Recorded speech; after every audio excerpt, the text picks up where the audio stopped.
एक साल रोलण तो बाद जदों असी बार्डरां ते बह के पार्लीमेंट दे विच रौला पाउंदे ही अज 348 सानू एमपीआं नूं इह धरना लाया हो गया ते तुसीं उदों दर्द नहीं आया, हुण भी तुसीं इह वापस ले जे पहलां लै लैंदे।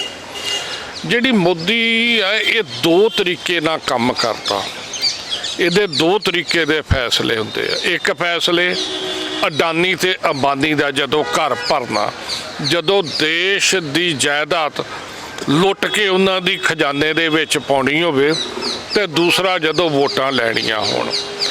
इस वार मोदी नूं ये लग गया कि जिहड़ियां पहले 8 स्टेटां दियां चोणां होईयां ਉਹਦੇ ਵਿੱਚ बीजेपी का सफाया हो गया, हिमाचल होवे, राजस्थान होवे, मध्य प्रदेश होवे, कि वो दो कारणों करके होया। एक किसान अंदोलन करके, एक महंगाई करके। तो उस तो बाद वो चोणां हारन तो बाद जिहड़ियां रिपोर्टां आईयां कि यूपी ते उत्तरांचल भी ये नहीं जित रहा, इसे करके मोदी ने पहला सेंट्रल एक्साइज नूं घटा के पेट्रोल ते डीजल सस्ता किया, हुण ये काले कानून वापस किए, पर लोगों ने बख्शना नहीं।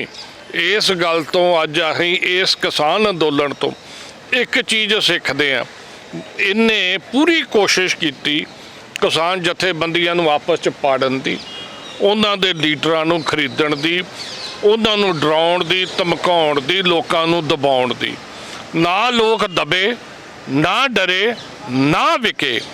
कि जेकर तुसी मोदी नूं हराउणा नामुमकिन नहीं, जे तुहाडे च इच्छा शक्ति होवे, जे तुहाडे च एकता होवे, जे तुहाडे च एकाग्रता होवे, ते मोदी वर्गे जिन्ने मर्जी ताकतवर आ जाण, इन्हां नूं लम्मिया पाउणा कोई वड्डी गल नहीं। अज लोकां गोडे टकाते आ, इन्हां चोणां दे विच हुण मोदी नूं लम्मिया भी पा दिया। सर तुहानूं नहीं लगदा कि साल तो उपर हो गया, अगर जिवें किसान दिल्ली दी सरहदां ते शुरुआत हुई सी, उदों ये फैसला वापस उदों माफ़ी मंग लई जो किसानां दीयां जानां गईयां, 700 तो उपर शहीद हो गए, किते ना किते वो नाम अजे भी मोदी होणां नूं बहुत कुछ करना पैना, इन्ने ना खैड़ा नहीं छुटना।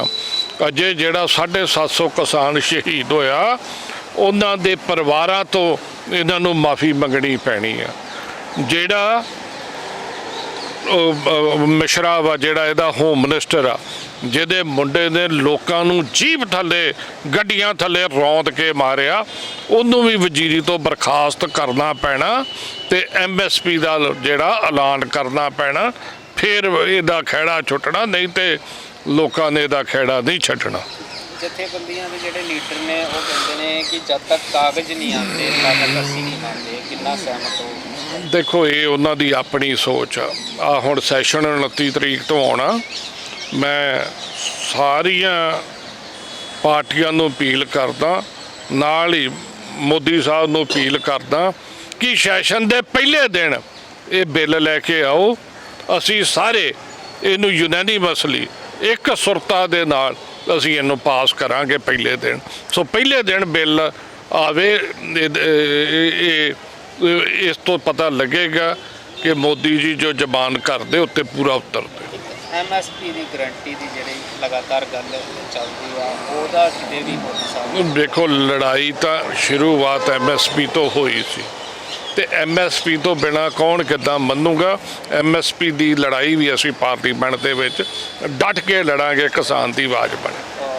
ਤੁਹਾਡਾ ਧਰਨਾ ਹੈ ਜੋ ਲਾਇਆ ਹੋਇਆ ਸਾਲ ਤੋਂ ਉੱਪਰ ਹੋ ਗਿਆ, ਤੁਸੀਂ ਕਦੋਂ ਕਰੋਗੇ ਜਾਂ ਇਹ ਤੇ ਅਜੇ ਸਾਰੇ ਸਾਥੀ ਆਉਣਗੇ, ਸਲਾਹ ਮਸ਼ਵਰਾ ਕਰਕੇ ਫਿਰ ਅੱਗੇ ਫੈਸਲਾ ਕਰਾਂਗੇ।